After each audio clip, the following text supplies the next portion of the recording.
The other guys are already married, and Adam is gay. They've always pushed for us to be together, making us go to the store alone at Christmas, telling us both an earlier time to meet at the restaurant for Dad's birthday, talking him up a lot, etc. Then both Jake and I met our significant others. I have been with my fiancé for 5 years, and Jake met his fiancée 3 years ago. Our families have been very disappointed and have not welcomed them warmly. One Christmas, I took Jake's fiancée, Tracy, aside and explained the weird family lore to her. With Jake, just like we did with my fiancée, we assured her that it was just a weird thing of our family and that Jake and I have not been close for ages and have never had more than a friendly relationship. Ironically, having to stand against our parents made us all a little closer. But we come to the problem. Jake and Tracy are going to get married soon, and it has been chaos. Our parents have upped their antics by 2,000%. Family dinners are full of, "Oh, we thought you two would get married." They brought out a picture I apparently drew of me and Jake when we were little of us getting married. I suspect they made it. It did not look like it was made by an actual child. They were cornering Tracy about making me the matron of honor and letting me wear white. What? Also, his brothers and my brothers joined in, making jokes about us being star-crossed lovers and calling me the missus. I distanced myself heavily from my family during that time and stopped going home after talking to them did nothing. One day, one of my brothers invited me out. He said it was just my 2 brothers and me. So, I went to his apartment, and when I arrived, it was Jake's bachelor party. One of his brothers screamed out that the stripper was here, so damn ew. I wanted to leave, but the next train left close to 12 a.m., and it was not the safest neighborhood. So, I stayed. They tried to make me drunk, were constantly physically pushing me and Jake together, and even locked us in my brother's bedroom. I could hear loud laughing from the other side. Jake and I did not talk much.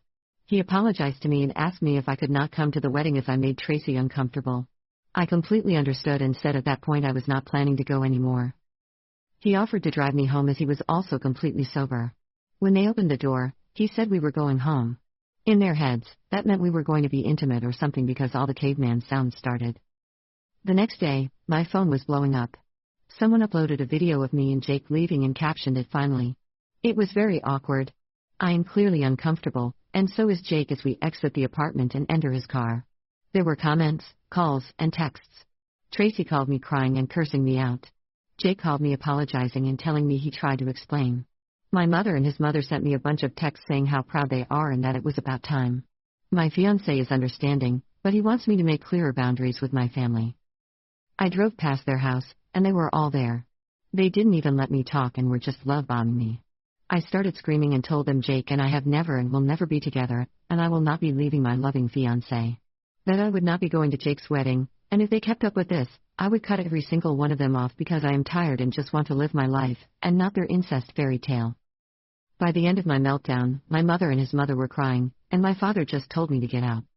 Since then, I have been getting messages from my brothers calling me a bitch for treating my family like that because they only wanted the best for me. What do you think I should do? Update. First of all, thank you all for your insight, especially those of you who reached out in the comments and privately with similar stories. I honestly thought my family was the only demented one, but apparently, it's a trend. My fiancé and I spoke and concluded that cutting out my family for now would be the best option. I sent a message to my parents and brothers explaining my decision to distance myself for the time being. I emphasized that while I love them, I cannot continue to endure their pressure and manipulation. I told them their behavior had made me resent them and, to some extent, Jake. They ruined any friendly relationship we could have had and made me feel gross and exploited. I told them they were setting me up to be SA'd if it had been anyone else but Jake. I also told them that their controlling behavior was the reason I never told them about anything in my life. I told them it hurts to be with them, and I am in a bad mood for days after meeting them. I never look forward to holidays with them and have caught myself wishing I would get into an accident or get sick before the holidays to have an excuse not to go. They cut themselves out of my life, and they will not be there when I get married, have kids, or in any other life achievements. After sending the message, I left the group, blocked them all, and felt really light.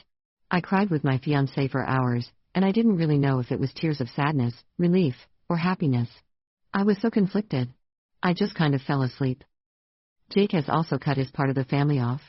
According to Tracy, he just went to their home, dumped a sack of their stuff on the table, told them to stay away from him, and left.